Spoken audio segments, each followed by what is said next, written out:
25 वर्ष तक एक ब्रह्मचारी रहे और फिर वो गृहस्थी में चला जाए और 20-25 वर्ष गृहस्थ में, तो वो बहुत अच्छा गृहस्थ और 25 वर्ष का ब्रह्मचारी जब संतान उत्पन्न करेगा तो बलिष्ठ और ज्ञानी और सर्वांग पुष्ट संतानें होंगी। और उसका महत्व ही नहीं समझा गया। बच्चे खिलवाड़ में जैसे दाद होती है, उसे खुजलाओ तो अच्छा लगता है पर बाद में फबद जाती है। बस दाद जैसा सुख मिलता है उसको खुजलाने का और उसी को सुख समझता है।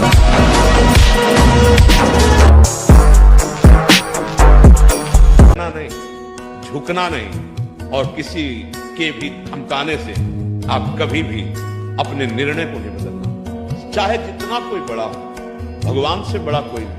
जब वो तुम्हें सताएगा तो तुम भगवान की तरफ देखो, प्रभु अब आप देखो, संतों की वाणी सुनकर हम सत्य पे चलना चाहते हैं और ये हमको इस तरह से, अब आप देखो वो न्यायाधीश ऐसा है कि 1 मिनट में ऐसा न्याय करवा दे, अपने आप पर अपने आप विश्वास मानो उसके बड़े। हमारा मन भजन में ले, होटलों में खाओगे भजन में मन लगेगा, अशुद्ध आहार करोगे, मनमानी व्यभिचार प्रवृत्तियों का दर्शन संभाषण और क्रिया करोगे और तुम्हारा मन सच्चिदानंद प्रभु में लग जाएगा। तमाशा समझा है, ध्यान से सुनना। जब इतना गलत हो जाता है तो अपना चेहरा अपने को पसंद नहीं आता और अपना जीवन अपने को पसंद नहीं आता और अपने अंदर से मन कहने लगता है नष्ट कर दो इस शरीर को। सच्ची तुममें बहुत सामर्थ्य है, जागो। अगर झुक गए तो रौंद दिए जाओगे।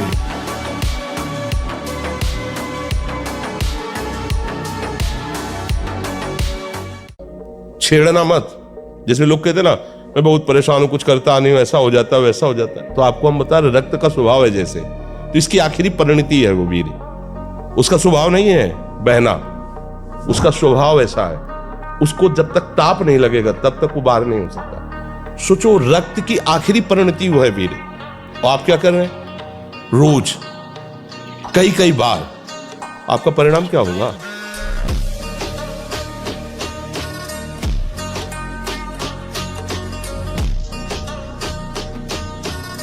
अगर रसेंद्री आपकी छूटी हुई है तो कोई भी इंद्रिय आपके कब्जे में आने वाली नहीं। और आप ये समझो जैसे आप 400 ग्राम अन्न पा लिए तो आपकी जीवनी शक्ति उसमें पचाने में कम लगेगी और आपके चिंतन में ज्यादा लगेगी। 800 ग्राम डाल लिया। एक दिन सुना था 24 घंटे में एक मानव शरीर को स्वस्थ रहने के लिए 400 ग्राम अन्न की जरूरत होती, बस। इसके बाद तो ऊपर ओवरलोड करना है। इतनी हानि आप नहीं समझ पा रहे, रोगों का घर बढ़ा रहे हो। थोड़ा भोजन करो, सात्विक भोजन करो और ऐसा भोजन करो जिसमें तेल आदि गरिष्ठ पदार्थ ज्यादा न हो, तो आपकी जीवनी शक्ति बढ़ेगी। आप उसी जीवनी शक्ति से भजन करेंगे।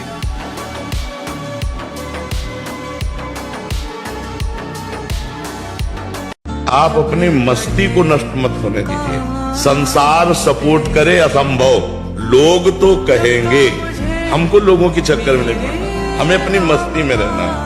अगर हम लोगों के चक्कर में पड़ेंगे तो फिर ना तो भजन हो पाएगा और ना हम चैन से रह पाएंगे। नहीं, अगर ये सब लोग खिलाफ हैं तो क्या होगा? भगवान है ना, प्रभु है ना, वो मंगल ही करेंगे, कोई कुछ बाल बाका नहीं कर सकता। ब्रह्मचर्य बहुत गंभीरता स्वभाव में आ जाएगी। ब्रह्मचारी का स्वभाव गंभीर होता है, विचार परिपक्व होता है, स्मृति प्रवीण होती है उसकी, और हर कष्ट सहने की सामर्थ्य होती। गर्मी, सर्दी, बरसात, पीड़ा, अपमान, निंदा, वो महान शीतलता अंदर प्रदान करता है। मस्ती एक रहती है और कहीं निरंतर भजन और ब्रह्मचर्य, फिर क्या दुर्लभ रह गया संसार में उसके लिए।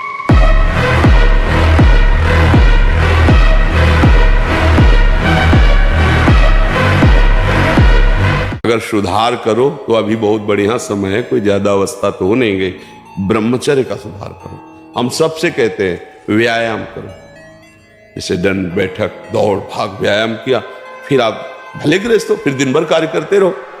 30 मिनट तो पूरे शरीर को ऐसा व्यायाम में रखो पसीना पसीना हो जाए।